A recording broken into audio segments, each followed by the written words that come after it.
Yes, sir. And welcome back to another episode of Pokemon Knowledge. I can tell you guys right now, this is going to be an exciting live and it's going to be a lot of fun.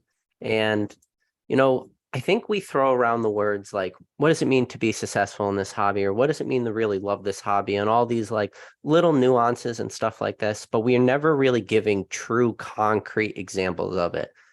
But today, we're very lucky because we finally have one of those true concrete examples. We have Colson, who, if you're not familiar with Colson, we'll go through his backstory a little bit at the beginning of this live. You could really understand like what true hard work, dedication, and an actual good head on your shoulders, what you can accomplish in this hobby. And not only what you can accomplish in this hobby, what you could accomplish in this hobby in a relatively small window of time. So with that said, Colson, I appreciate you so much for coming on this channel. And for the few people out there who may not know who you are, I do see in the chat we already have your fan clubs here. But for those who don't know you, feel free to introduce yourself. Oh, okay. Wow. That was a great build up. Thank you, dude. I'm Colson. Black and White King. No, I'm not the Black and White King. I have an Instagram, Turn City Collectibles, YouTube channel, Colson. Not doing much on it right now because I'm just trying to like work on editing and like leveling up as an editor because I really enjoy content that's like I don't know. I like coming on to live streams for like long, very talky content. Sure. I think that's what makes me like I get the most enjoyment out of that. But I don't really enjoy like making a PSA return video and talking at you for 30, 40 minutes. Like I don't really I'd Yeah. rather like do that on a live stream or something. So Yeah. yeah, that's the goal with the channel. But um you just want me to go off about where I No, started and I mean, everything? Or so I know I've kind of heard your story on other people's channels, but like I said, for those who may not know you, you know, you you're one of the few people who I've talked to who it seems like more or less never left Pokemon. Yeah, maybe you had like a year or two here and there, but you were pretty much, full on into Pokemon your entire life. And the craziest thing is you've now officially quit your job. You've gone Pokemon full time. You're a full-time student, but more importantly, is your age in this hobby. And you could feel free to, you've already told people in the past, like how old you are, but the fact that you've now gone full-time Pokemon and some of the plays you've now made in this hobby, especially because you go after the stuff I talk about and the stuff that I really like, but you make your plays way more transparent than maybe most people out there do. And especially going after low pop stuff, going after low pop black and white, diamond and pearl, like the niches of the niches, sort of in a way, especially when you're making things pop ones. But yeah, so you want to talk about that, just, you know, how you grew up with Pokemon, what yeah. you were doing for work, what made you decide to, finally pull that trigger and go to Pokemon full time. Okay. Well, it was like I was super young, right? When I was obviously I'm 19. So like getting first into Pokemon, it was already like an established thing and it was kind of like dying in a sense, right? Like Mm. I came into Pokemon at the very end of the EX era and coming into Diamond and Pearl.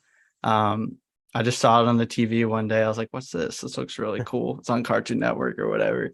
Um, and my mom took me to the Target that I worked at and quit, actually bought me a box or it was like a tin or something, one of those tins, and uh opened that and I was just like obsessed. I was just like such a It only greedy takes little one. child. Yeah. Yeah.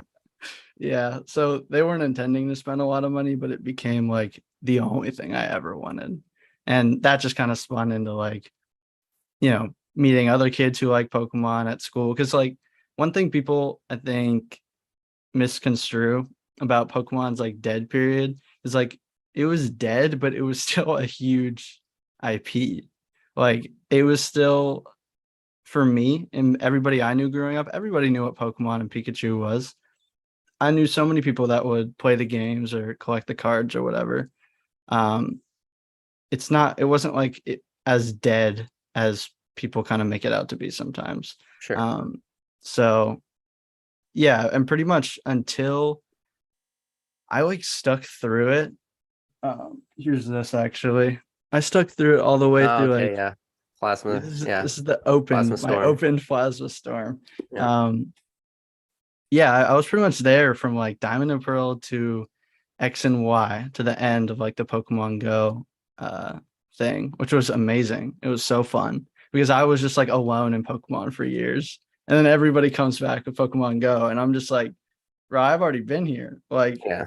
y'all are catching up now. Like, you know what I mean? Um, and then Sun and Moon Rainbow Rares came out. I thought they were so ugly, I quit. Which was one of my biggest regrets when it comes to Pokemon. Quitting Yeah. in 2017.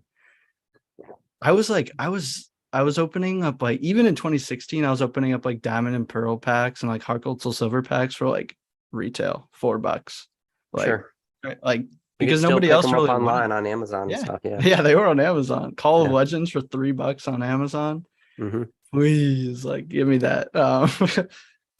It was it was crazy. That's the stuff I really liked was still very cheap, but I was obviously really into modern. Like I was still young, and I would just be watching the Leonhardts, Unlisted Leafs, what's the Primetime Pokemon, Hmm. uh, all those guys were kind of like it for content creators, for like big ones.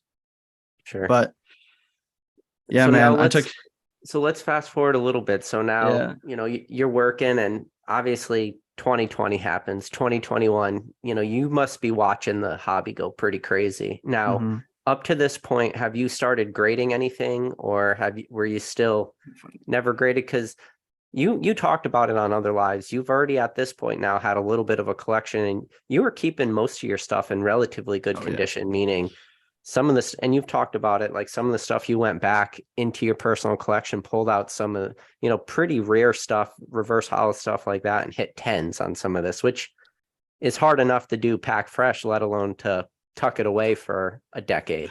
Yeah. But so when you see 2020, 2021, and you're working like a retail job at that time, what were like your plays then, and how were you able to like navigate that market? Because when I look at Pokemon and I look at navigating markets, 2020 and 2021 were the hardest to navigate because it's very easy to navigate if your answer is to just sell everything. Mhm. That's the no-brainer. But to actually navigate it is next to impossible because when you think about it, it's a one-off. Like we don't have anything to truly compare that to. So Well, I'll start with my first introduction to grading was like 2019, like maybe early 2020, which was watching rhyme style videos because I was a big rhyme style fan that I found his Pokemon channel. I was out of the game for Sun and Moon. I got back in like 2020 Sword and Shield. Um, I was still obsessed with Pokemon. I was just mainly focused on the video games at that point. But I saw the grading. I was like, oh, what's it gonna be? Like $3 a card? Like they're just putting it in plastic or whatever. And I checked PSA's website, is $10 a card. And to a, 16, 17-year-old, that's like an exorbitant amount of money. Like, because I had at this point when I didn't have a job, it was like during the whole lockdown. Um, and I was just like, okay, I guess I'm not gonna grade cards. And then like a year later, come back. Uh and pretty much immediately, um, I sent off a submission with graded Gem US CNG, of all my stuff that I thought was looked pretty good, pretty gradable. what tier That did you send it at? Bulk? yeah, the like $9 something bulk tier. Sure. I just got that back a couple months ago, but yeah, with that's and with the market, it was really interesting. I was really lucky. So I was a kid who would look at Pokemon set lists and like study them almost when I was like 13. Yep. I was an absolute nerd. So coming back in with all that knowledge, I immediately kind of got to pick where I wanted. I didn't have that new hobbyist like jump into modern and just be that's the only thing I know besides what I grew up with. Like I kind of knew what everything was and where everything was already. Hmm. Um, I did have the modern phase, like because that's what was everywhere. I was like trying to be a little speculator and all this stuff, and it didn't go very well. Basically, I just tried doing English stuff for a while, and I tried to get into like English black and white and diamond and pearl, um, to eventually grade. But then I like had a reality check at a certain point. I was like, man, I've been buying all these cards for like 15, 20, 30 bucks on eBay. And like realistically, these are probably all PSA sevens and eights. Like I was just getting like annihilated basically. Sure. And so how I kind of got out of that modern PSA 7, 8 mid-era English stuff was I found it was a couple of my friends I had made were getting into Japanese cards. I was like, oh, I opened Japanese cards in like 2016. Like I have this like, the Mega Rayquaza Gold from Ancient Origins. Yep. I pulled that in the Japanese set when I opened a booster box of it, and I graded that into a 10, which is pretty cool That's to that's have a that's for a nice myself. 10 to have. Yeah, it is. And then I saw Swami's video on Bai, and I was like, oh, okay. Okay, this is where we're going. Like I Yep. really like the Japanese stuff. I like the quality. And I'm still a diehard like English mid-era fan. Like that will never be Japanese will never surpass that for me just because it's what I grew up with. I mean, Sure. it's the same way people look at English WotC, right? Like, yeah, there's just something about those mid-era hollows that I really love. But yeah, and I got into that and everything just kind of changed. I kept learning and growing and learning how to buy efficiently. I mean, you got everybody here, everybody in the community taught me so much about just like markets and like just kind of economics on a smaller scale in general because I Yeah. came in knowing like nothing. Like when I came in, I was still a high school student. I was first working a dishwasher job, and that's what funded my buying, just working as a dishwasher. Um, Hey, listen, there's one thing on this channel is I never knock the dishwashers I because know. I had somebody on my channel who was a Yeah. dishwasher who saved up Yeah. money and bought a number 3 SS B Mewtwo. So Yeah. Yeah, it's I remember not that. not gonna knock on that. Yeah. The most Yeah. successful dishwasher that ever existed in this hobby. I liked hearing that story because I was like, man, like I had a pretty similar thing. Like obviously not on that level, but on a Yeah, level where like I was able to take advantage of me not having to pay rent and just being a senior in high school and kind of put my money into this and take a shot at it because like, I'm young. I have a lot of years to make back money I would have spent on dumb stuff as an 18-year-old. yeah. But So so this is the part of where your story, and when I say the way I titled this video was, pretty important because I said how to actually be successful and invest in Pokemon because so now we've gotten to the point of the story where you've already talked, everybody has that learning curve. And it doesn't matter, what it is in Pokemon, there's always some sort of learning curve. And now so you've actually finally gotten through that learning curve. And when I said earlier in this video, how you've managed to now be successful in a very short amount of time. Now we're actually moving into that timeline where now your plays will start paying off. And it's almost, in a way, your plays almost start paying off now exponentially from this point. So you're going from somebody paying $15 to $20 picking up PSA 7, 8s. I might as well just call them light play. Like I don't even, I yeah, hate calling yeah. eights near mint, so eBay you're near you're going mint. from picking up light play, mid-air diamond and pearl cards to now moving in. You've discovered Bae, you've discovered, the Japanese market. You now have your feet are pretty wet with grading, so you're familiar with that process. Now, talk us through some of the cards you picked up, some of the plays, some of your price points, where you Sure. sold these cards at, because we're talking rocket ship, strapped to your back at this point. So let's see. I've graded a good amount in the last like year-ish. Probably some hundreds. I'm not sure how many hundreds, but some. Uh let me think. My best buy on buy. What I knew it was going to be the best buy when I won it, but so you know the English set Secret Wonders, right? Sure. Secret Wonders is one of my Yeah. favorite sets. I actually made an entire video on my Oh, channel really? talking about Secret Wonders, and I Oh, went through every card in the set. So you'll like this then. There was a guy auctioning complete set on buy on Yahoo Japan. He was auctioning. This was like once in. I've never seen this again. To preface, he was auctioning 4 of every mid-era set in Japanese. complete, huh? Complete. Wow. Complete. And supposedly mint.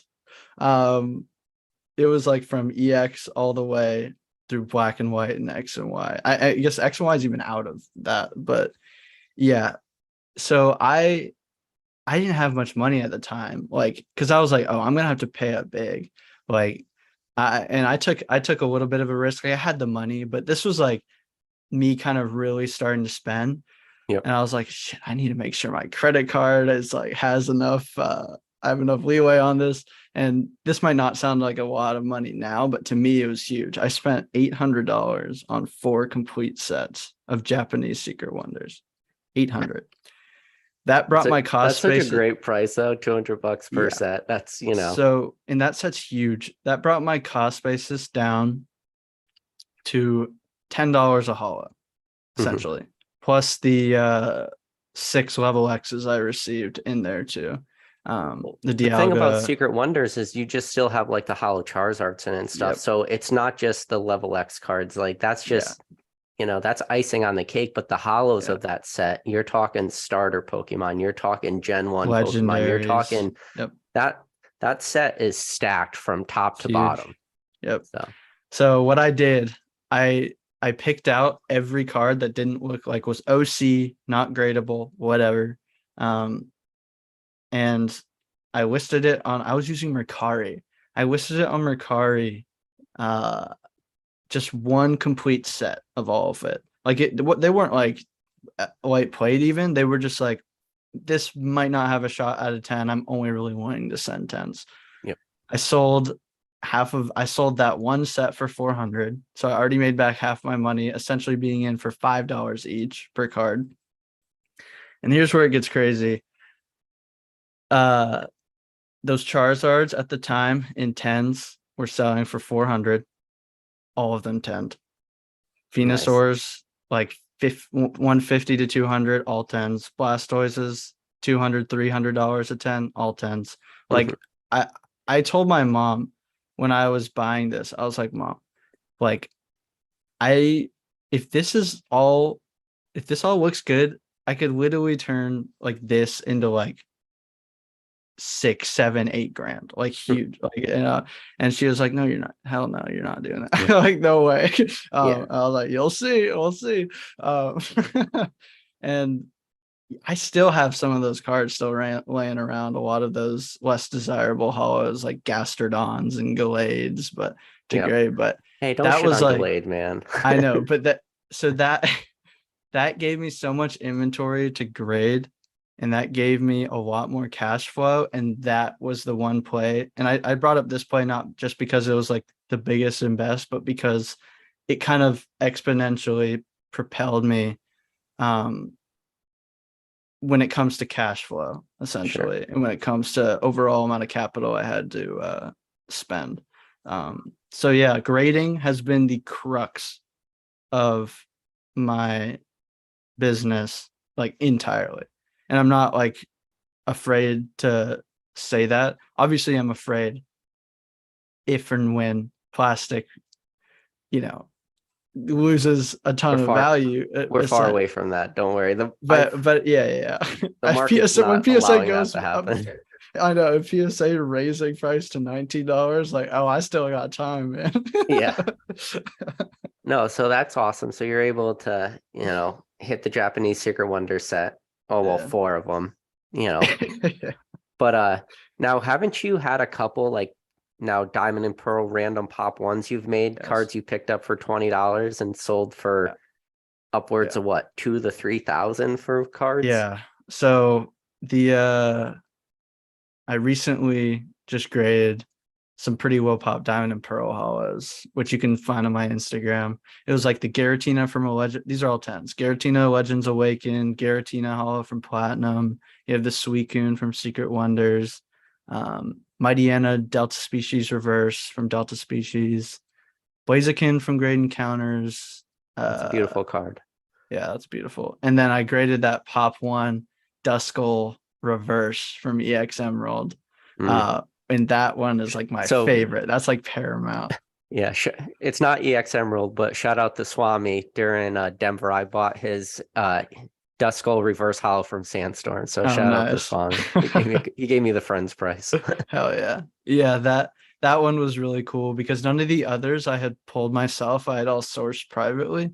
And obviously I did really well. Out of like 30 mid-air hollows, I hit 7 10s, which is like really good for mid-air hollows.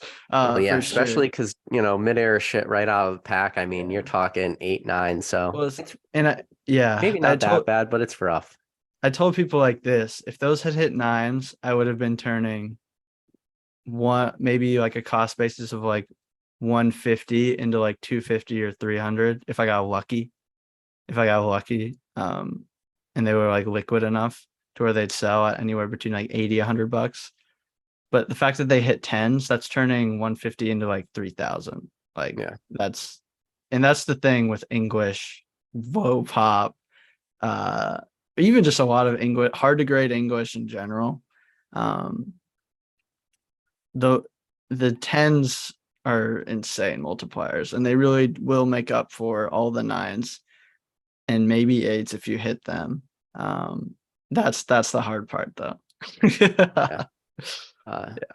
This Friday we're doing the podcast with myself, Ryan, and Rattle, and Cool Trainer Ryan on his most recent video got a pretty good PSA return back, a lot of diamond and pearl hollows, and he hit a bunch of pop 1s, and the prices he was flashing on the screen, like I can't wait to tell him on Friday, like, bro, your prices are way too way low. off. Way off.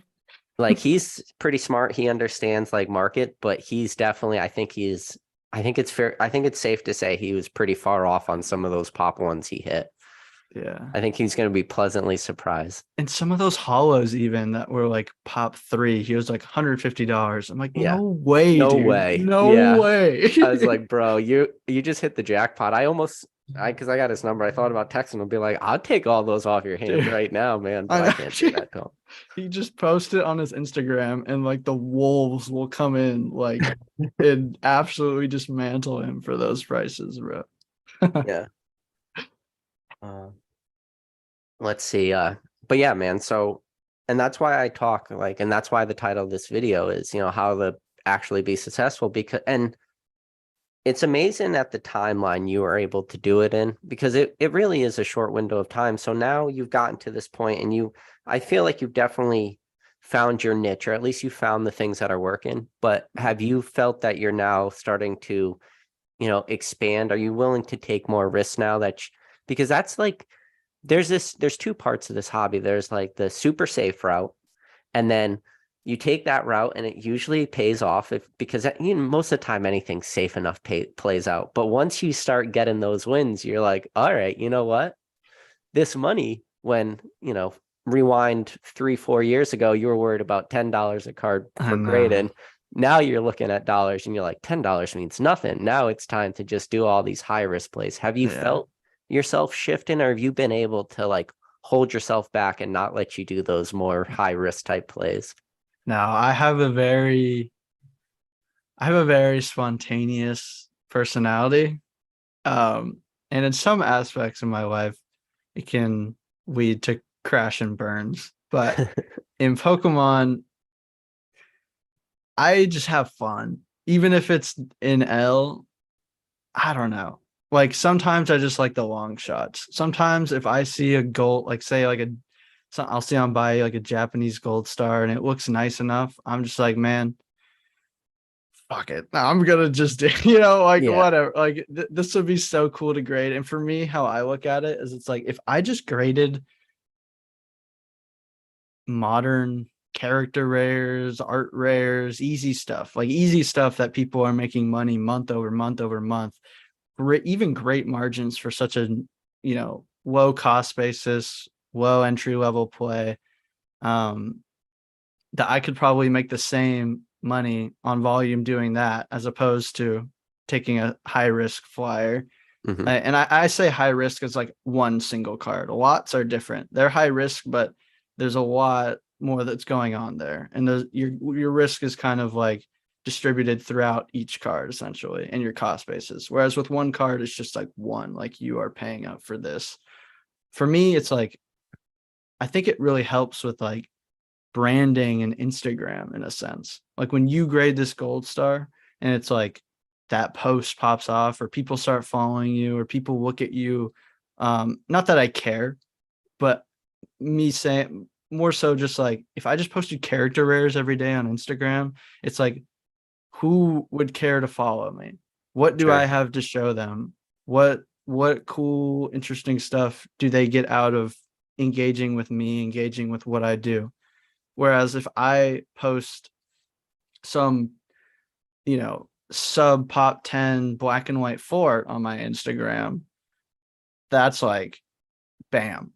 And I notice I know I'll see the followers and I'll see who's like following me. I'm like, holy shit, that person's following me now. Like stuff like that. So a lot of it is just like uh it's so fun. It's so fun to me. But it's also just like I think that's helps me build like where I am in the hobby. I like to do this kind of stuff. I like to grade these kind of cards. I'm not here just to like grind, churn, character rare, character rare, character rare. Like Yeah. I'm here to have fun and experience all these different things while also making money and supporting myself in the process. So obviously you said more or less your bread and butter is picking up near mint cards, grading them, getting those tens, flipping Yeah. them onto the market. Now, how have you felt that the pool of cards have been lately? Do you feel like the market is kind of drying up a little bit like that? Or do you feel that those deals are still out there, but maybe you just have to look a little bit harder?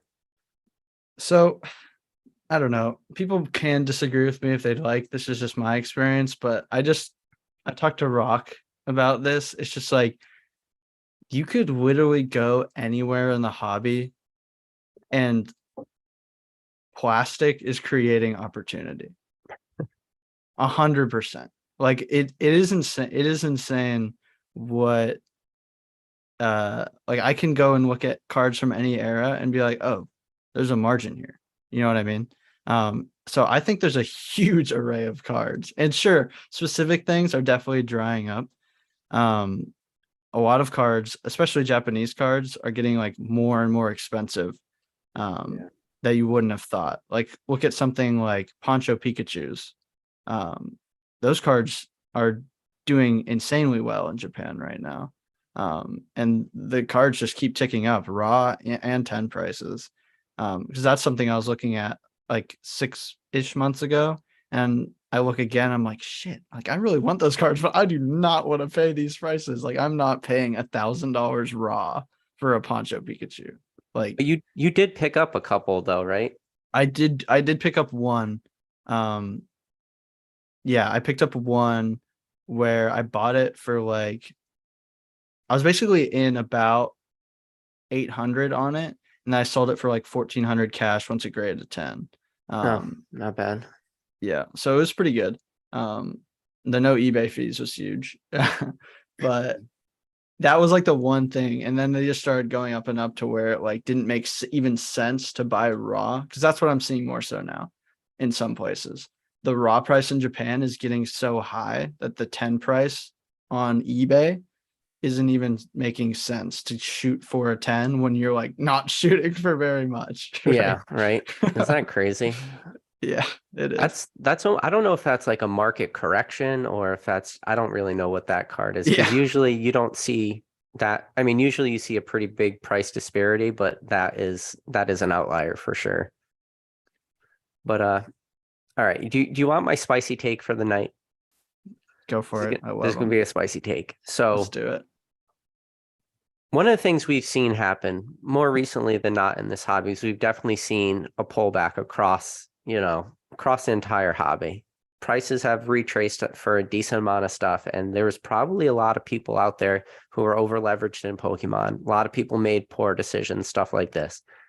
But with all that said, out of every single person that went to Denver, so you were part of that group of people that were in Denver, and I'd say it was probably right around 20. Was there a single person, one person, do you think out of that entire group, people that are so super actively engaged in this hobby, do you think there's one person who lost money in that entire group? Because my answer would be probably no. So I think Lost money because at Denver or just in out of general? out of the group of people that were at Denver, like those people that were Uh-huh. at Swami's that were sitting around Yeah. the Pokenomics tables for that group, I bet you there's not one person who has lost money in this hobby in the last Oh, 2 years. I see. But with that said, when you look at the large majority of the hobby, I feel like that is not true. But I think it just goes to the point where if you are actively engaged enough, if you're going deep enough down the rabbit hole, if you're finding the niche stuff, the low pop stuff, if you're putting the work in, if you're grinding, you can be hyper successful at this Yes. hobby. Yes. That's my spicy take. And people probably hate to hear that, but Yeah. I'll say, to add to that, yeah, I mean, most of the hobby definitely has to be consumers, right? And that's what it is. Most are just consumers. But for the people that really want to get into selling, even if it's just selling to, more affordably collect, the one thing that separated me from anybody else was purely knowledge. It was purely knowledge. Like, I had no business skills. I had no hustling skills. Like, I didn't know anything about markets. I didn't know anything about investing, stocks, whatever when I came into this hobby. Um, but that all came along the way, built on top of my core knowledge of Pokemon and my like effectiveness in sourcing things, which was really, it's great for me that I'm learning Japanese. So being on Bai and Japanese sites, it goes well. It goes in tandem for sure. So I just knowledge, man. Like, that's the thing that will separate you no matter what. Even past money, past how much capital you have to deploy. Like, if it, I don't know. I feel like my story says enough where it's like starting from literally nothing, um, and turning it into where I can go to school full time and not have to worry about pushing carts in the rain and the cold, and instead doing something I love with people I love, and all these amazing things. so I think this will be an interesting question. So I think for a lot of us in the hobby who maybe are a little bit older, and when I say a little bit older, I'm talking like maybe in their 30s, they grew up in that 99 generation. But for us, when we describe like what we're doing at probably at the level we're doing it, in order for us to talk to our friends, like most of us don't, with the exception of friends in this hobby, like people can't relate to what we're doing at all. Now, what are your conversations like with your friends when you kind of tell them what you're doing and the kind of plays you're doing and at the levels you're doing it? You must have a much different type of conversation. Your friends must be like shocked and amazed in a way, right? When you're saying, "Hey, I took $20 and turned it into 3,000 this Yeah. weekend." Yeah, I mean, that's definitely. I don't think I've turned 20 into 3,000. I know it's just a joke, but the yeah, they're pretty amazed. Um, I think it's like all this knowledge was very useless until I found this space, basically. All my Yeah. Pokemon knowledge was super useless until I found this space. So it's like, oh, that's Colson. He's just like a nerd about Pokemon. Like, that's just kind of me. Um, until, oh, that's Colson. He's like quit his job flipping Pokemon cards. Like, that's the label now, you know. Yeah. Well, when I'll go out and they're like, this guy quit his job, like, I'm just like, bro, shut up, please. Like, but it is a pretty staggering reaction because most people my age are just, they, a lot of them don't even like work, and a lot of them are so, their relationship with money is very like so tight, and it's like they get stressed about spending 10-15 bucks. They don't even want to spend that, and that's something that I take for granted sometimes, that I never try, that I always try and keep in the back of my head. Like, it's, we're living very like different experiences at this time, you know. Yeah. And I don't want to take my experience, and my a lot of it was like luck, really. Like me being lucky enough to find this space. Like, I don't know where I'd be if I hadn't have found gotten back into all this. So we're Yeah. all just kind of like, you know, two sides of the same coin in a sense. At least that's Well, how I look at it. But well, when you talk about like your knowledge and stuff, and you were talking about a little earlier in this live that one of the things you really like to do is just go study set list. And I think that's where me and you relate. I I'm also the same way. Like I love looking at set lists. I love looking at the cards. But when you start to look at that stuff, when you're starting to look at maybe the more nichier stuff, do you feel that maybe you're making some speculative plays too? Because now you have to look at, well, this card doesn't have a lot of them graded. Is the fact that it doesn't have a lot of them graded is because nobody cares about this Pokemon and they don't want to buy it in the first yeah. place? Or is this just an issue of there's just not a lot of these cards that maybe actually even exist in, Gem Mint 10 quality type condition?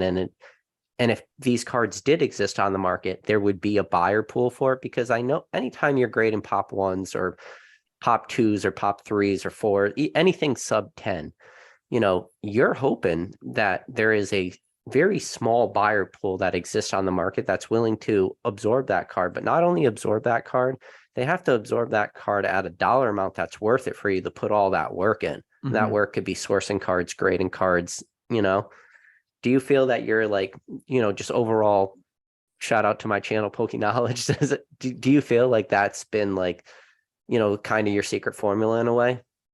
Yeah, I think it's like you have to, because there's always these moving pieces, and you're always kind of juggling, uh in my mind, you're juggling like cost basis and liquidity as like a flipper or speculator or whatever you want to call yourself.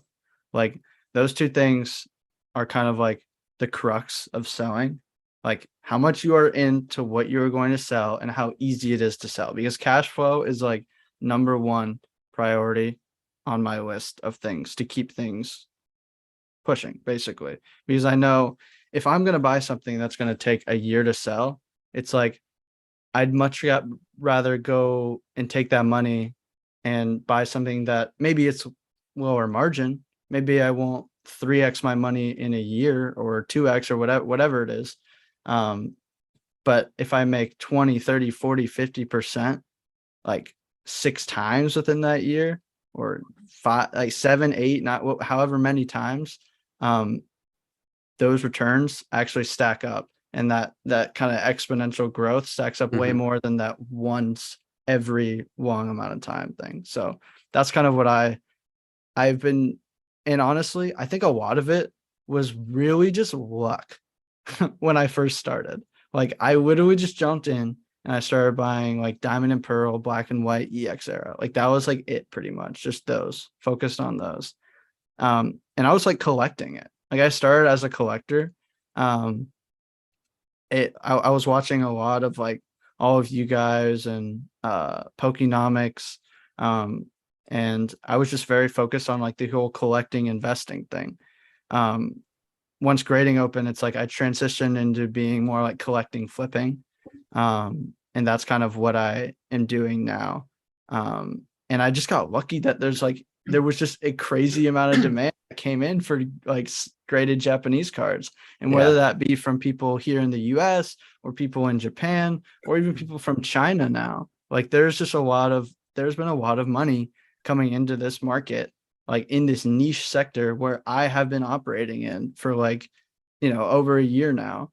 Yeah, that Chinese market will be interesting. Yeah. Have you been have you noticed any of your sales going to China lately? Yes. Or yeah, Yes. Yes. Definitely. yeah, that's gonna be a very interesting thing. I'm very curious how that plays out in both the near term and the long term. Yeah. I think you can make some relatively decent speculative plays, but now you're playing like the ultimate game of what do these Chinese buyers want to buy? What are the cards they're going to want to buy? Stuff like this. And then will they just want Japanese? Will they want Korean? Will they want English cards? And or will they want a combination of all? You know? But Yeah. Elliot has a good question, and it kind of segues a little bit into your last answer. He says, hey, PK and Colson, what percentage slash type of cards do you keep in your PC? He's starting to he's finally going to start selling next year. So that's a tough question. And I think that is anybody who's a collector first, that's going to be that toughest question for them.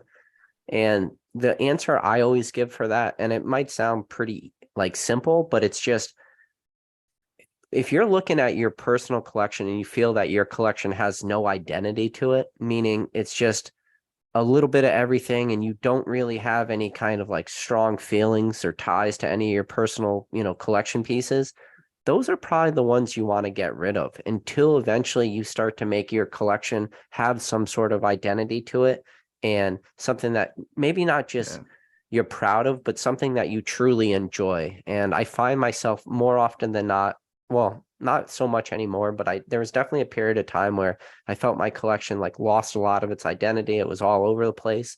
And once I like thinned it out a little bit, sold the cards that I thought I enjoyed, but maybe I didn't, it made the whole hobby a lot better for me. So that would be my advice to you. What would your advice for that be, Colson? I think, yeah, I had the same. I mean, we all have that same dilemma at a certain crossroads, I feel. I had a crossroads point where everything for a little bit just became like sell, sell, sell, sell, sell. I was very like, Sean reserved investments, like very like sell, sell, sell, whatever. And then I kind of took a step back once I was like comfortable with the amount of like money and how much money I had to spend, how much money I've been like saving and putting away or whatever. I was like, okay, like what I'm gonna do here is I like percentage wise, I'd say you like you. It depends on how big your goals are, but I would say like I can't give a number, but it's like the amount of stuff I'm keeping is way smaller than what I go through selling. Like types of cards for me, it's like I really like Japanese promos and like more niche set cards, kind of like black and white. So those are my goals, like black and white full arts and Japanese promos, essentially. That kind of stuff, especially set cards, it's like I feel like I have a good amount of time. Um, I I think set cards specifically will always just keep coming onto the market in waves year after year after year until until it becomes like really rare. But I'm not too worried about set cards. Like I'm just gonna go at my own pace, grade what I want myself, not pay up for other people's plastic. Because like I heard this really good point of like a lot of the premium has already been made by who graded that card when it comes to buying a slab and like speculating or whatever. Obviously, if you're collecting, who cares? If you're happy with the price, go for it. Just for me, cost basis wise, as a collector, always try to keep that at the bare minimum. So that's how I go about how I'm going about collecting, like compared to flipping. Um, So, so now this is a question, and I'm a big black and white fan, and I know you are too. But when you talk about black and white full arts, do you, how do you feel about just the Pokemon in general that are on, you know, black oh and man, white full arts? Because they're super undervalued for a lot of them, first off, you know, but what do you think of when you talk about like fan favorite Pokemon and stuff like this, and or you think about a full art, black and white like Thunderous or something like that, right? Like, do you kind of say, how many Thundurus collectors are out there opposed to like a Charizard or a Blastoise collector, you know? I mean, there's definitely some nice full art, you know, black and white Mews and stuff like this, like your Yeah. Gen 1 stuff. But, you know, once you start talking about Gen 3, Gen 4, Gen 5, it's like there's some rougher type full arts. Like Yeah. off the top of your head, can you name a couple that, you know, that you're just like, yeah, maybe these could be a little bit more speculative, or it's going to take the hobby a little bit of time to start to appreciate these Pokemon and appreciate these cards for what they truly are. Yeah. So how I look at it, I think black and white is really well off in general for Pokemon choice because it's all legendaries and mythicals in those full art slots, which I think is amazing because I'm a huge like legendary mythical Pokemon fan. What I will say though is there's kind of tiers. I look at it, there's like a slim top of Pokemon, like top tier Pokemon. There's a big kind of in the middle, and then there's like a small, really, really bad. Like nobody really is gonna care, even Yeah. if it's like. So how I look at like a Tornadus or something. Oh, hashtag Tornadus, mergent powers. yeah, Tornadus might be in that really bad tier. But Yeah, then if you look at another legendary, let's look at like Kyogre. It's sure. like Kyogre has a lot of really amazing cards, and it's a fairly popular Pokemon. Like it's not Double like double crisis. yeah, and it's not like up top, but it's like in the middle. And it's like it's not like the Rayquaza 4, it's not like the Lugia 4, it's not like the Charizard Secret Rare, but like Rayquaza, they have like, you know, Groudon, Kyogre, Latios, Latias, Dialga, Palkia, Giratina, all these different legendaries that are all just kind of like box art legendaries. And because of that, they will always have some level of, okay, this is really like people remember this. Some people's first thing in engagement with Pokemon was like this box art legend. You know what I mean? Which was like important. Like look at the CD promo Charizard. That's like the box art Sure. thing. And it's like people have a lot of connection to that art. Um like I look back on like my first games, which was Heart Gold, Soul Silver. It was Heart Gold specifically and Diamond. And Diamond was the big one for me. And that's why I'm like world's number one Dialga fan, because it was like I connected a lot with that game. Dialga. Yeah. No, I mean, I guess I didn't really put too much thought. I mean, I do enjoy all my black and white full arts, but you know, I look at a set even like Noble Victories or stuff like that, you know, and you know, you have the Victini on the box art and stuff, but then you have the Victini full art, and then your secret rare is like a Meowth. Yeah. And then there's some sets that are just like, you know, but yeah, I guess I didn't really put as much thought into the obvious facts of just the legendary Pokemon. Some of these like there's some really good full art black and white cards, but that's why I go after black and white full art cards too. So Yeah. It's amazing. There was not a lot going on in that era, I will say. Like the promos, eesh. Like compared to like what came before, which was Heart Gold, Soul Silver, and after, which was X and Y, like night and day when it comes to exclusive promos, especially like Japanese exclusives and whatever. But like as a set, it was like set cards wise, black and white's probably my favorite uh era right now. It always yeah, like shifts around, but yeah. liked it more than like Heart Gold Soul Silver and stuff because Heart Gold Soul Silver was pretty stacked, It man. is amazing. Heart Gold Soul Silver was amazing. I opened a lot of those packs in like 2015, 2016. I really loved Heart Gold Soul Silver because like the high pull rates too with like those primes. Oh yeah, primes are that's where it was Yeah. at, man. Yeah. And like I remember when I was a kid, I pulled the top Lugia and the bottom Ho-Oh. So I had both of their feet, like not Nice. neither of their heads. And I was just like so upset. And I never completed it. And then my mom like gave away my initial childhood collection. So Oh it was, no, after all that, your mom gave away I didn't know that part of your yeah, story that she gave away my collection when I was like 10 or 11 because I like a bunch of mean kids at a summer camp like stole all my cards that I had brought to trade. And then I was like, you know, an emotional mess because it was like my whole thing. I was like, I'm done with Pokemon, whatever. And and then I got back in a year later. Oh man. So yeah. Ugh, kids can be brutal, man. They don't I even know, it's know. like I don't even know what I pulled out of this because Yep. she gave it away, but I still have it, which is what matters to me. I always like show it on the live stream And just at like oh yeah, I was here in like you probably 2013. pulled something good too, because out of all the plasmas, Plasma Storm is The best. miles and away the best Yeah. one. Plasma Yeah. Freeze, okay. Plasma Blast could be that's a stinker of a black and Yeah. white set. Yeah.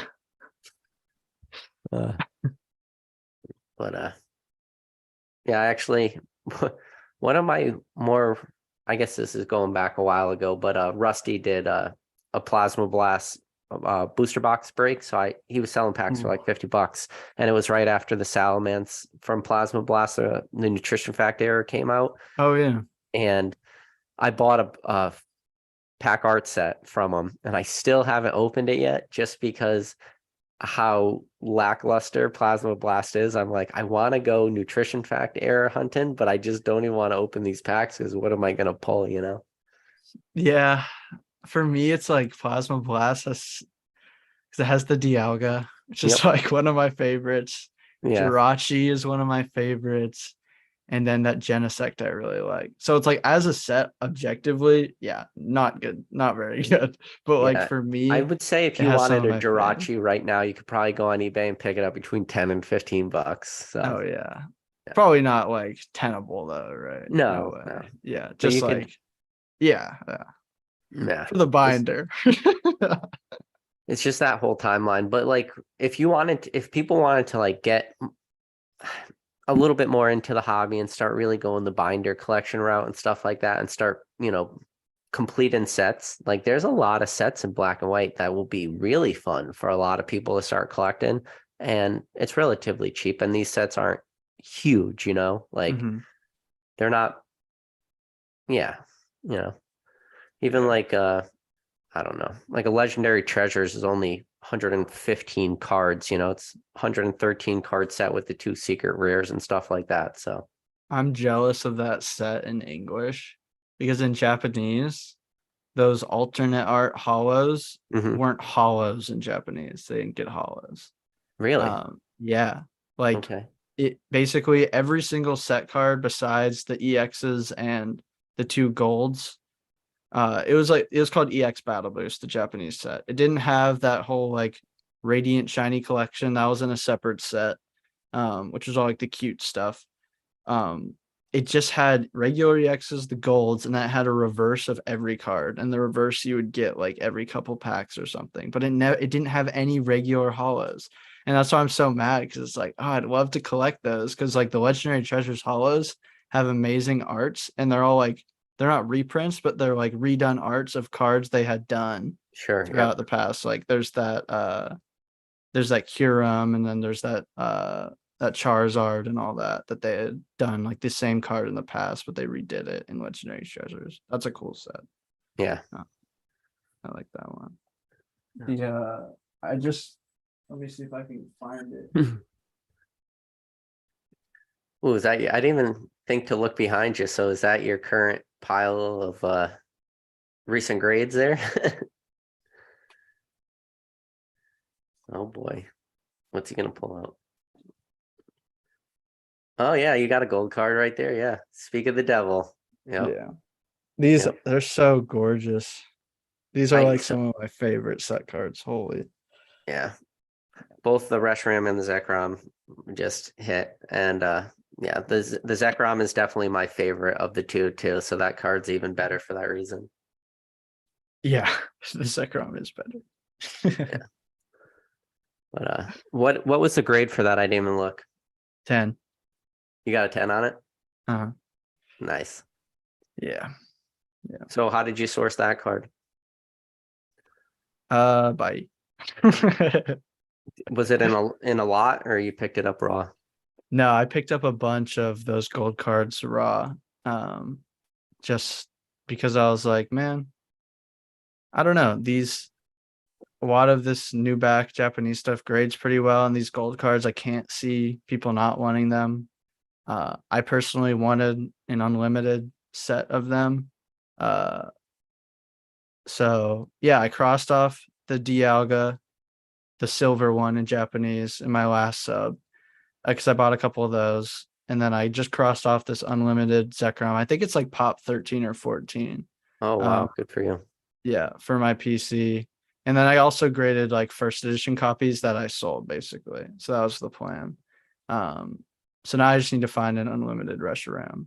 But I've been selling the first eds and keeping the unlims if they 10 for my personal collection. Because I am a 10 collector. It pains me to be a 10 collector, but it's just something. If I'm gonna like collect slabs, it's like I'm a 10 collector. I'm I'm with you a on there. 10 Don't collector worry. all day. Yeah. Yeah. I can't do like any other company really, and I can't really do yeah. I'm a 10 collector because I don't ever want the time in the future where I want to like upgrade my collection and bring it from 9s to 10s. So you might as well just Yeah. start at the 10s. And then, it's funny. I don't know if you follow Gem Mint Pokemon, but he was recently, I haven't got the PSA magazine yet. I guess it's probably still in the mail for me, but they did a whole article on Zach Gem Mint Oh, Pokemon, really? like completing his, Oh, yeah. WotC Hollow and, PSA 10 set, over 500 cards and everything. And one of the things he talks about in that article, and one of the things he also talked about when he joined one of my lives, and he talked about like his real early collection goals, is he started off as a 9 collector, but then he made the decision to go the 10, and good for him. Good thing he decided to make that decision. But that's a different type of story, but kind of in a weird way similar to you, where you're great in pop ones, low pop cards, and in a way he was doing the same thing, and he needed the entire hobby in a way to start grading these low pop cards so he could just pick up, like think about like the Blitzy is still a pop one, and just even his Ampharos like is a pop 2, but that other Ampharos was being held by like the biggest Ampharos collector in the entire world, and just didn't want to sell that card because even though that was the card Zach needed to complete his master set, it also is one of the hardest Ampharoses to get. So if you're the biggest Ampharos collector in the world, you don't want to let go of literally the hardest Ampharos to grade. So, but I just That's miserable. so speaking of Ampharos, on one of Z&G's most recent auction blocks, I did sell a Japanese Ampharos EX. I don't know the name of the Japanese set, but it's the same Ampharos EX from EX Dragon. Oh, Rulers of the Heavens. Yes, thank you. I graded that in a 9, picked it up for $10, spent $15 to grade it, and then sent it to Z&G, and he sold it for $63, which nice. Does that sound like a lot of money? No, but I did no work for that card. Yep. And then also I'll take put those this 2 X's. Yeah. I also in Z&G's auction block, I sold a bunch of graded packs. So I graded, if you go back on my channel, you got to go back to like some of the earliest videos, but I talk about when I was creating this submission, and it was when pack grading was still $25. I sent an art set of Cosmic Eclipse pack and an art set of Vivid Voltage packs. I tallied it up. It cost me like, I don't know. We could go on the high end and say $5 a pack, even though that's not really true. It's probably like $3 a pack. But to grade 8 packs cost me $200 plus $40 in packs, so $240. He sold all my packs for $643.82. Jeez. And the only reason I never sold them was because I heard a bunch of horror stories about these graded card packs like cracking all the time, like the slabs crack when you ship. So I was so afraid to, list them and sell them, because the way I was looking at it was, if I sell these slabs, I'm going to sell them individual, and I'm going to have to pack each one in like a small flat rate box. I don't want to do that. I don't want to spend $10.40 to ship something. So I just had them sitting away. And then once I was like, you know what? I ship them all to him, let him deal with the handling, let him deal with the shipping. And when these cracked slabs get cracked in the mail, it's on James and not on me. I need to send some to him, especially with that new rate. Whew. Yeah. But doing good work for the hobby. Yeah. and the premiums that 10 packs sell for versus these 9s, So one of my Cosmic Eclipse 10 sold for $151 and the other one sold for $152.50. For a Cosmic Eclipse pack sold for $152.50. Dude, why did I rip all mine that were just laying around? It cost me $25 to grade it and like $5 for the pack. I was into that for $30. And Dude, this is the thing too. So it's funny. Dan Catch 'em all collectibles in the chat. When I got those slabs back for the first time, I only hit two of the 4 Cosmics. I hit the 10 and Dan also graded packs at the same time. And I was like, hey, Dan, can I pick up like 2 of the ones I needed? And then in my head, I was just like, this is dumb. I don't need this as part of my personal collection. Like, this is selling into an irrational market. But yeah, it's crazy. Like the little things you can do. And that's just the only reason I talk about that is because that was like a super like within the last week type play. Yeah, there are cards like that too, where it's just like if you just find a random niche, and I don't want to blow up anyone's spot, like I'll talk about stuff I do, but I don't know. Talking about what other people might be doing, if it's like really niche, it's like I don't get mad at me, but it's like there are some cards like that where it's like you feel like this should be like worthless in plastic, like this is like a $10 card, and then it's just like boom, it's like holy shit. Like, well, I'll put it, I mean, I blew up somebody's spot. I talked about the old maid cards on my channel and I blew up that spot, and I didn't realize it that other people would actually like listen to me and try to make the same play. And then there was a bunch of people and I'm like, this market was already super fickle. Like, we're going to destroy this market with 10 cards. And then now we have some other people graded 10 cards themselves. I'm like, oh, great. Like, we just evaporated this entire like play. yeah.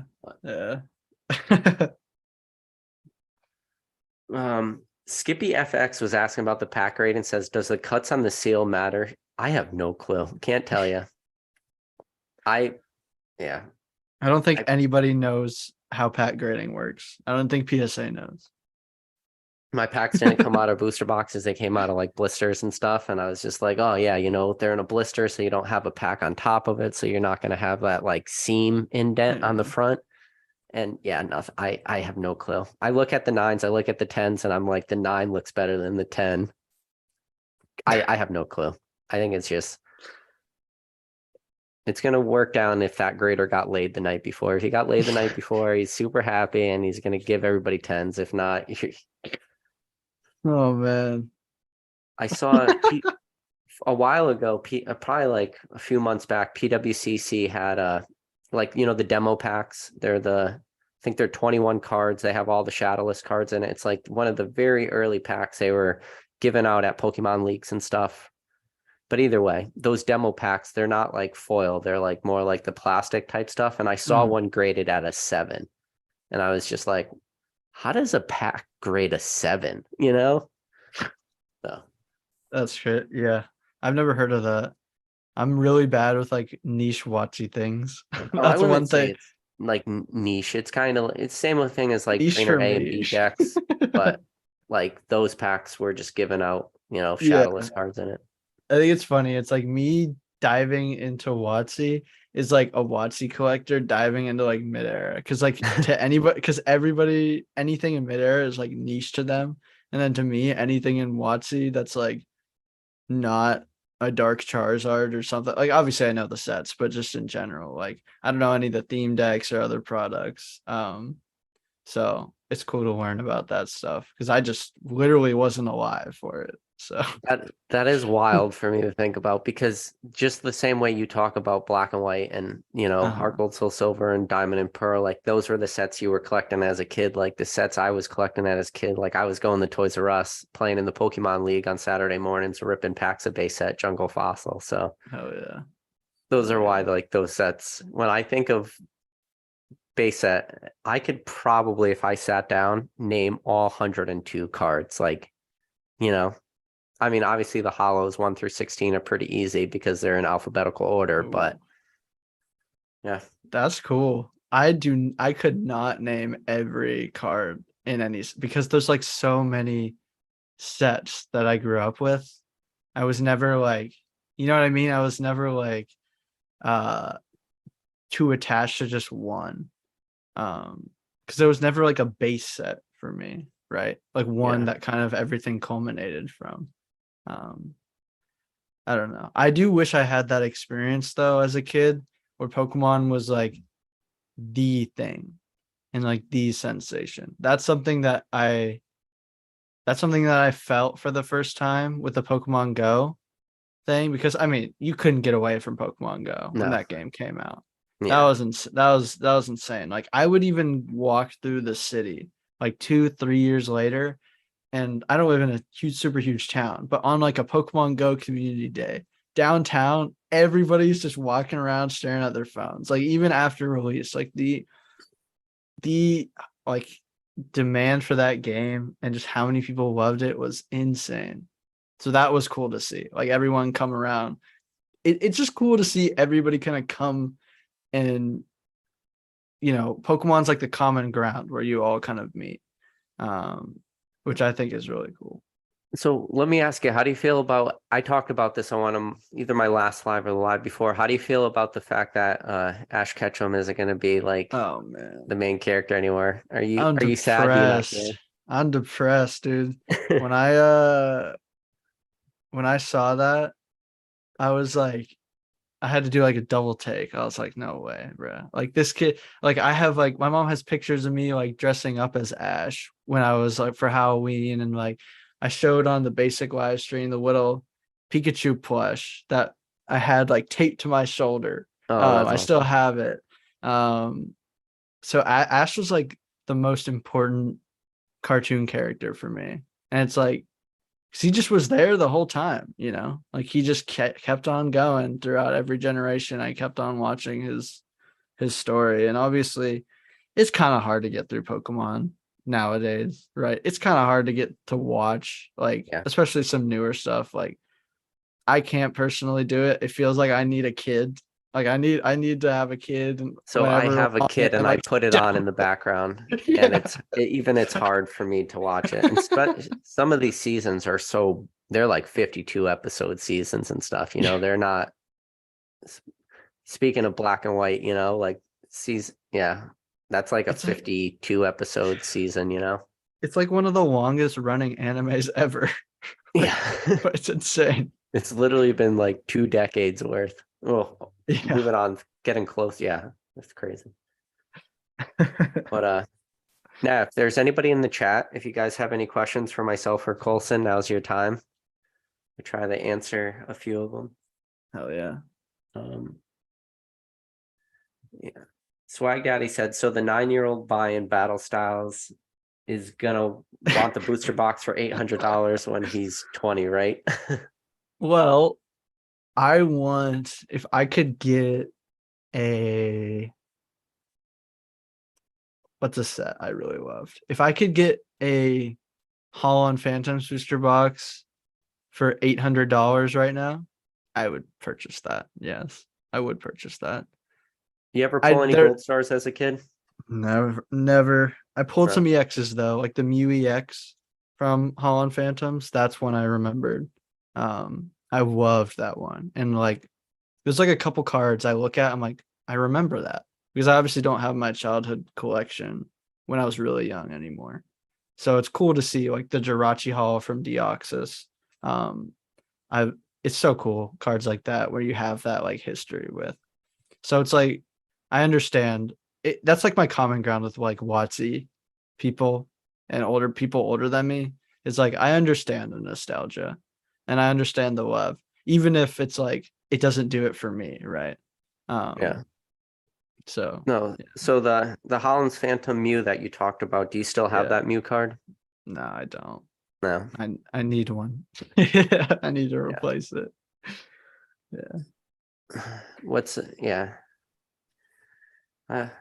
So you were talking about Japanese gold stars, that you've graded a couple Japanese gold stars. Which Japanese gold stars have you graded? Oh, I actually haven't graded. I've just bought I actually have some coming right now that I just bought recently. So that's why it popped in my head because I just bought Okay. them. What which ones? So it is a first edition Metagross, and then an unlimited Suicune. Um, So you got the so Japanese Gold Star Dog and the EX Delta species. yeah, it was from the same seller, so we'll see. But the Suicune, it's like, oof, if that tens, because I like collecting. Well, those aren't tarnished, so you're good to go Yeah, with those. exactly. That's what I mean. It's like I can't really. It's hard for me to touch the English because even Yeah. back in like 2015, 2016, everybody knew that story. Like at least who were super engaged. Like it felt like everybody was like aware that because those were That cheap back it was the then biggest too. news around, man. Yeah.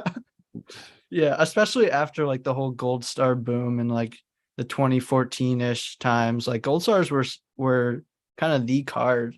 Oh yeah. I talk about But it as being like the first ever real Pokemon bubble that kind of happened. yeah. Like and bubble, so like taking away 99 craziness. But so when you were talking about it, you said you opened up a lot of Diamond and Pearl. So where does your like set knowledge kind of stop in a way when you start going back in sets?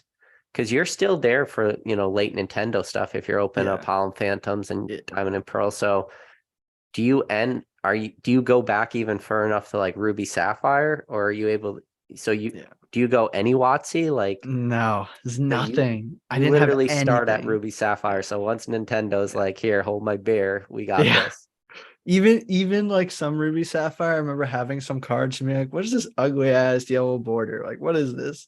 And for the longest time, I didn't understand the E series hype for the border.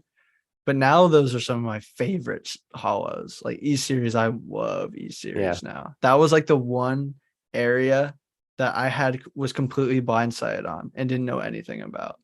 Um, my only memory of E series was Unlisted Leaf opening up an Aquapolis booster box in like 2016 or something. Wow. That was so yeah, that E series is like right where it cuts off where I don't know anything. Because there's just no Watsy stuff. Like the only thing on the shelves is just whatever's coming out, right? Whatever's just like especially at Targets. I mean, um, they But cycle through products pretty fast. yeah. No, but I mean you grew up in a great timeline, like whether you knew it or not. Yeah, And I think that's the thing too, is yeah, you're never really able to like truly appreciate it in the moment, you know? yep, yep. Um, let's see. So we got Gakkel A said, PK, what are your thoughts on XY of evolutions slowly creeping up in price? Check 1 year cart on Kanto Power Collection Mewtwo EX. So those Kanto Power Collection boxes, I think they have like 10 packs in it. That's why Yep. those things are so expensive, especially when a booster box is floating right around that $700 mark. I got a lot of thoughts on this, but what I think it just boils down to is new people in the hobby don't have a true grasp on rarity and scarcity. And that box is very attainable. That box is fun to open like a couple packs, but that box that is kind of like it's almost like a trap for new collectors, right? Because when new collectors get into this hobby, I think one of the first things they start looking at or talking about is this card worth money? I don't know if you've ever been on like random Reddit pages and stuff. People will always post some Yep. random card and be like, what's this worth? I just pulled Yeah. this. Like they just care about the money. And I was about to say Evolving Skies. Evolutions is such a money trap, because there's literally nothing of value in that entire set. Like, even if you pulled a Chase, which is the Charizard, first of all, your chances of pulling a 10 on that card, slim to none. But, Mhm. that card has very little value to it. That entire set has little value to it. Uh, That set will continue to have little value to it from now until forever because of how much is out there, how much exists. That product at this point in so late in the game. It strictly exists 100% as a sealed product play, and it doesn't exist as anything else. And that's a very scary thought for me, that you could have your expected value be so far away from your realized value, you know? I will say, I'm trying to think back on when Evolutions came out. 2016, it was the last set of Yeah, XY. yeah. I just remember opening it and I was like, this is really awesome. Because I had never even gotten close to WotC cards or whatever. You know what I mean? So I can understand for people that didn't have much interaction with WotC, and you know, this is a cheaper way to collect base set in a sense.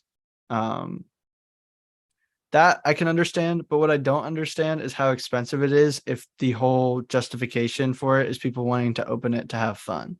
Like, why wouldn't you go and buy a Sword and Shield box for like 100, 150, anywhere in there if you wanted to go have fun? Like, why are Yeah. people like, if I don't know how much it is, but is it like 800 or something? The Yeah, booster box? if I had to take a guess, between 7 and 800, like I'm not following the Evolutions box, sealed booster box market like crazy strong, but yeah, I would guess between 7 and 800, probably most That's recent sales.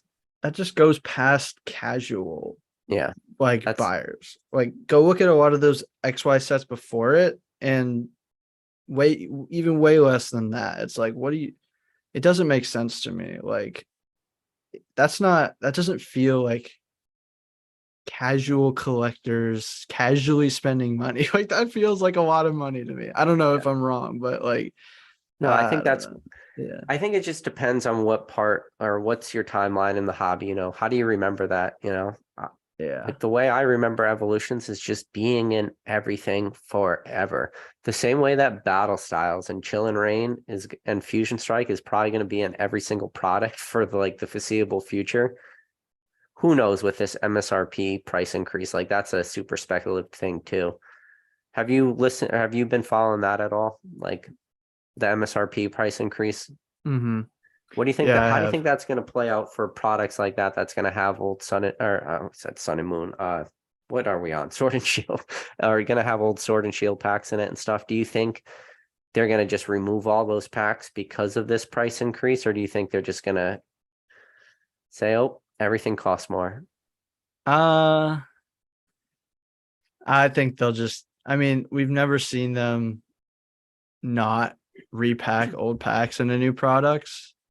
Um, I don't think we've ever seen that. Like, we've seen that throughout decades of Pokemon. I feel like that's gonna stick. And Yeah. I'm sure we've gone through MSRP changes in the same way that we don't know about or don't remember, right? In the Well, past. yeah. So originally MSRP prices for base set was $299, Yeah, there you but go. but big butts coming. Like most stores during the hype, like your KB Toys and stuff, Uh-huh. they had packs marked for like $4.99. Okay. Toys R Us, you could still pick up packs for $2.99, but like yeah, like your KB Toys and stuff, there was already like scalper prices going on there, and if you wanted to go to like local game stores and stuff, it was greater than $3, $4, $5. Yeah. Some places were like $10. So but back then, when you go further enough back, like then you start changing your MSRP price or like distribution prices for booster boxes. Right now, like people with good distributor agreements, you're looking at 86.50. Some people who have really good deals get booster boxes for 82, and then like your real big guys are probably even cracking like high 70s, maybe mid 70s if they're really buying like tons of bulk. But those people are probably few and far between getting that sort of distribution price. But you go back far enough, you start talking like $69.99 a booster box. And if I could be wrong on that, and like I'm sure somebody in the chat would let me know, because I'm sorry, I'm just going to let everyone know I did not have distributor agreements back in 99, but this is information that has been told to me, and I was 10 at the time, so or whatever. So or 13. Yeah. Uh, I think it sucks though. I think it's probably just gonna keep happening. There's nothing you can do about it. But that's also, I don't know. I don't know if they're like their cost of materials is just has gone up that much. It feels super justified by them, or they're kind of taking advantage of an inflationary period. I'm not really sure what it is, I but think it's both. I mean, I they're think it's already both. kind of Yeah. throwing everybody a bone that ETBs are now going to have Yeah. one extra pack in it. They're now, every ETB is now going to have a promo card in Yeah. it. And Yeah. like for regular packs, they're now going through to the 3 hollow method, very similar to like Japanese cards. So you're going to have your reverse hollow still, a hollow, and probably like a hollow energy or another hollow card, or maybe your full art or whatever. For them to add one extra hollow, you're talking probably like a cent. For them to add an extra pack to go up $5 on the MSRP for a ETB, and then to add a promo card, to add that promo card, and it's probably like a nickel. So they're adding maybe 30 cents extra that it costs them, but they're selling it for $5 more. And then the same Yep. thing with these packs, they go from $3.99 to $4.49. That's 50 cents more. 50 cents on however many millions of packs Pokemon is selling. You It's were huge. talking like crazy dollar amounts. Yeah. So for them to add like one extra hollow, it's nothing. So Yeah, that's a 12.5% increase on that pack. That's crazy. yeah. Jeez. And like that's a good bottom line increase, 12.5%. That means their total amount of product they sell can now go down by 12.5%, and the amount of money they make breaks even, like Yeah. that's ridiculous. Yeah.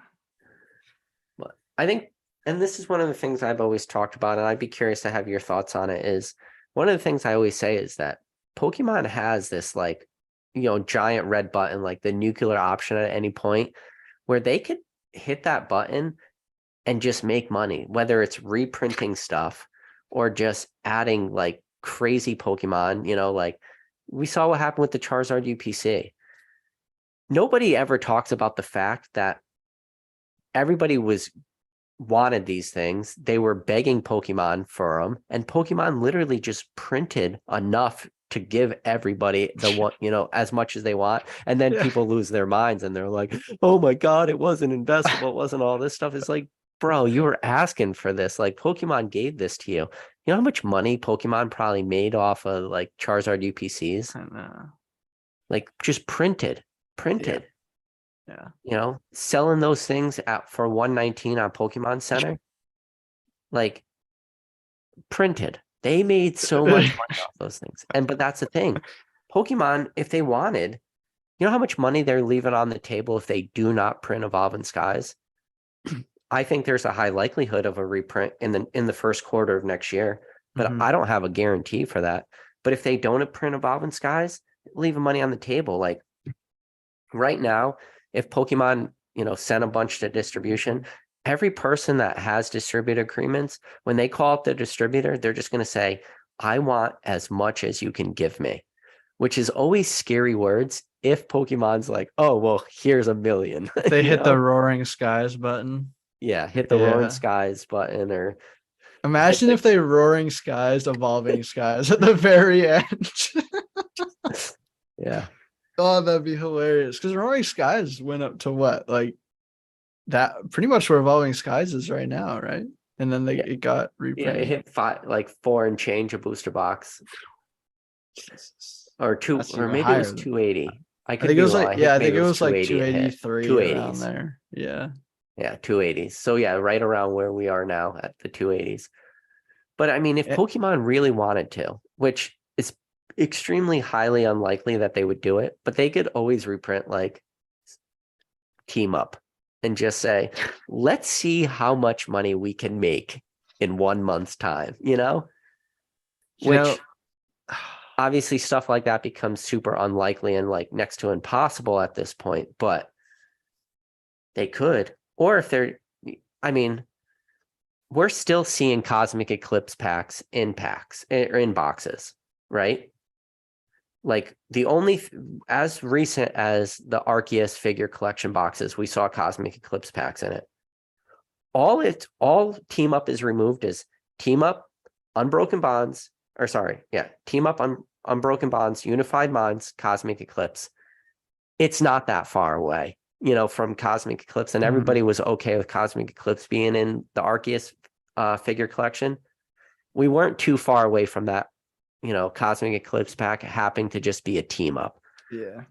So I think Pokemon hitting the reprint button, because I can't really, I have no clue whether they're gonna do things or not. I used to like care and speculate a lot, but it got to the point where I'm just like, they've fooled me once, so many times or whatever. Like so Pokemon reprinting Sword and Shield sets, in my mind, I see as a lot a lot different than reprinting Sun and Moon. And it would hit the market a lot differently, because if you look at a lot of the volume, Sword and Shield has insane amounts of volume selling compared to these older sets like Sun and Moon. Like the volume is just not there. If they hit a Sword and Shield size reprint on a Sun and Moon set, like good night, buddy. Look at what happened to like the Sun and Moon base ETBs. They got absolutely crushed. yeah. Look at, I'll give you one example. On Pokemon Center, they used to do these little shadow drops. You probably know about these. They would drop older. They're still doing them.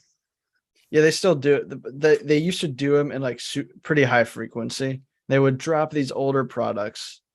A lot of like Sun and Moon ETBs, like you would have Lost Thunder, you'd have Celestial Storm, Ultra Prism, all this stuff. I watched one drop that lasted for maybe 5 to 10 seconds of Ultra Prism on that website, ETBs. And I watched those ETBs go from over $200 to $90 within a couple weeks. Like one little drop. Imagine what happens when Pokemon sends those ETBs to every LGS in the US or every Target and Walmart. They'll probably get crashed down back to retail, realistically. Like I don't think people realize like how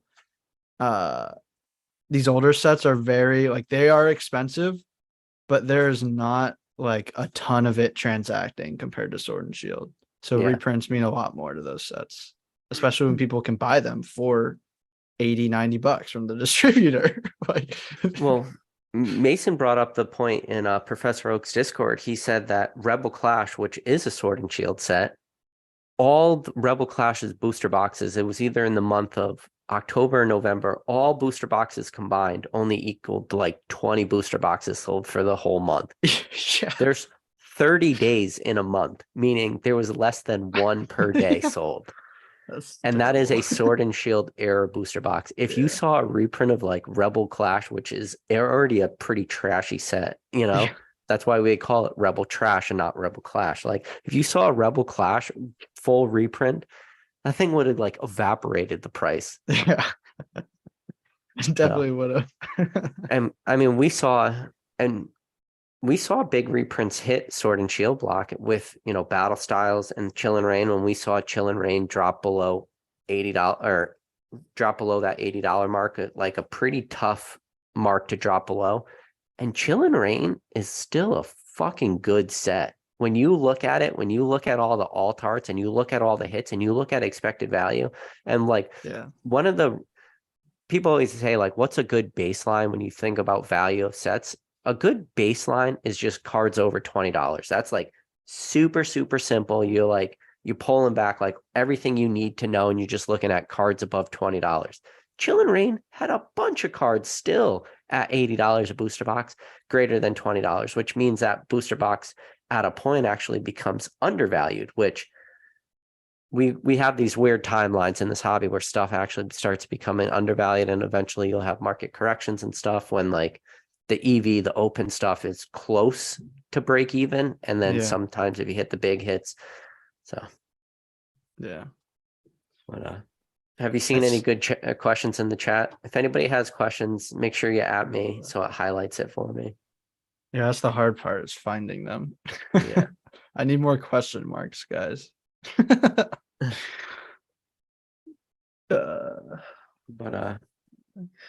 So Catchmall Collectible says, I still think they reprint Evolve in Skies, but at the end of the day, it's a Yikes. guess and isn't worth overthinking.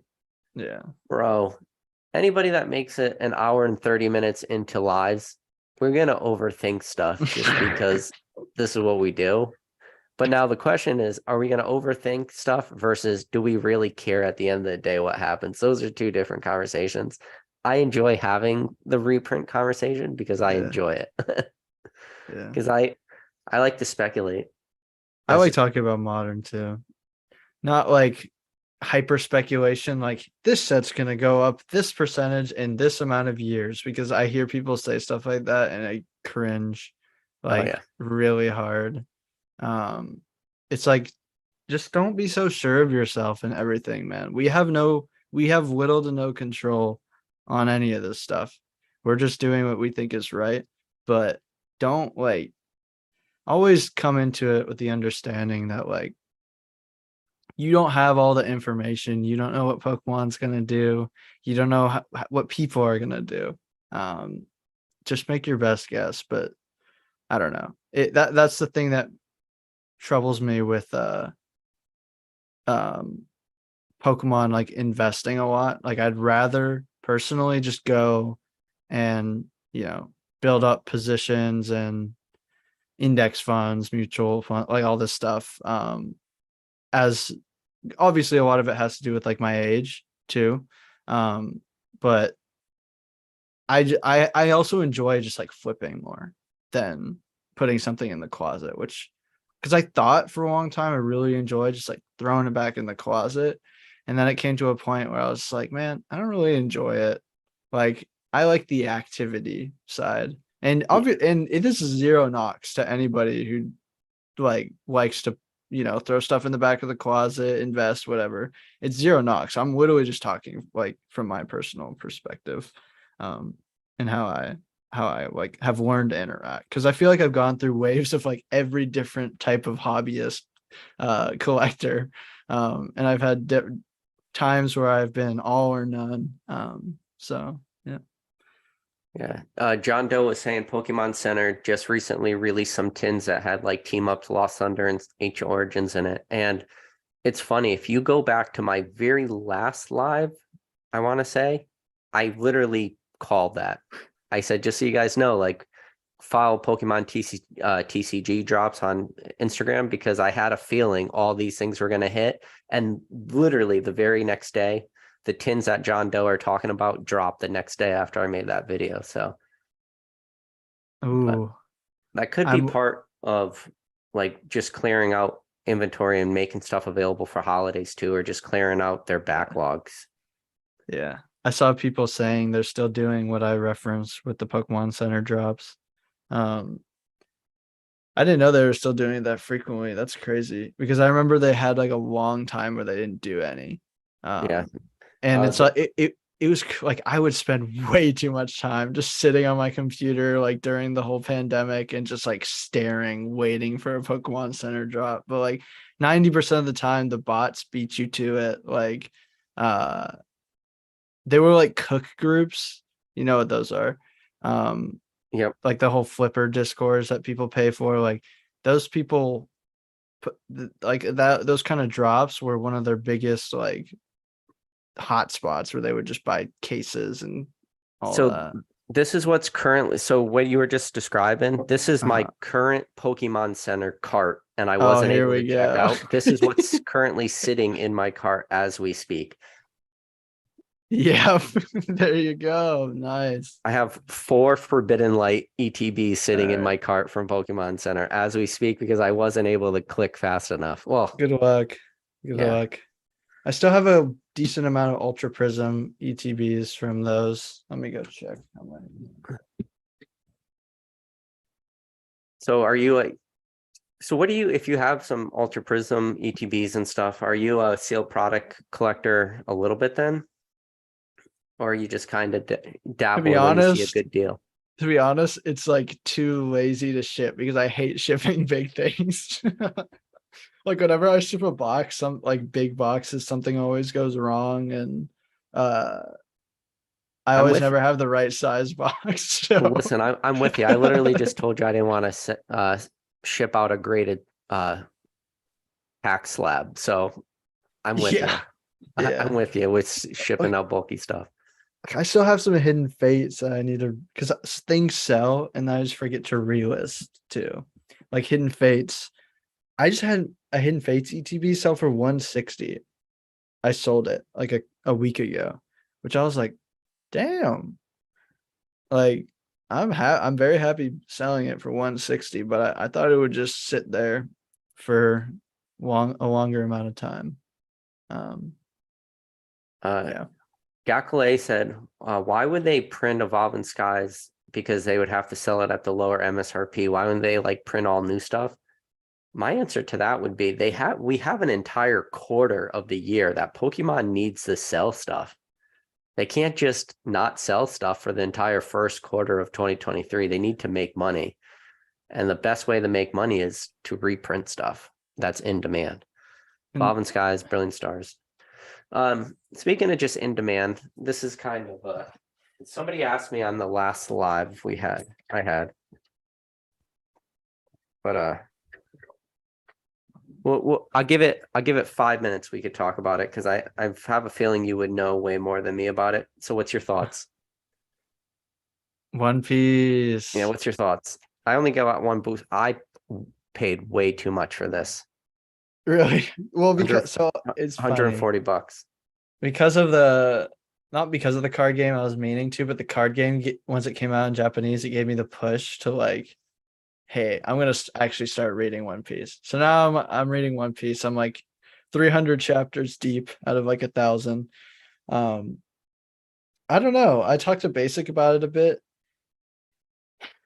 For me, it's a really uh our One Piece is huge and it's the highest selling manga ever, but it's like, will that make it a good long lasting or long running card game? Like I wonder what these companies go into it thinking. Are they thinking, let's grab some cash for a year, printing something we know that will sell with the amount of hype and demand right now, knowing One Piece will end in a couple of years? Or are we trying to build the next Yu-Gi-Oh, the next, Pokemon, Magic, whatever? So that makes me a bit nervous, like, because this is already an established IP away from the cards themselves, right? Um, Nobody's gonna have like nostalgia for the card specifically and all those different things. But as a short-term thing with like uh you know Listen compared to for me. other new card games that could do great. Listen, Like for me, this I is don't just know. this is a one thing. And Yeah, it's yeah. all shout out to Squeaks from Squeaks Game World. It's all because of him, because of their collectible conversations he did. It was one of his blips and blaps talking about One Piece, and he put it on my radar. So I was following it. But Yeah. I don't like paying 140 for any booster box ever, No. but to have one of something, I was just like, all right, I'll just do it because I couldn't find them for cheaper. I probably could have looked harder, but I wasn't like, Well, good luck, friend. but yeah, man, we've been going on for close to an hour, 40 minutes. This is, I'm no basic trainer. I can't do 12-hour lives, and I do have work in the morning. But with that said, man, I appreciate you coming on. I appreciate being able to tell your story to some more people because I think what you are doing in this hobby. I think the plays you're making, like the way you're going about it, the way you're treating this hobby, and considering your plays, I think it's going to go a long way. And I'm going to be extremely interested to just kind of be a bystander and watch the way you grow in this hobby from now until hopefully forever. So, do you have any final thoughts before we sign off? Oh, that was very kind of you, man. I appreciate that a lot. I guess I would just say everybody just try and learn.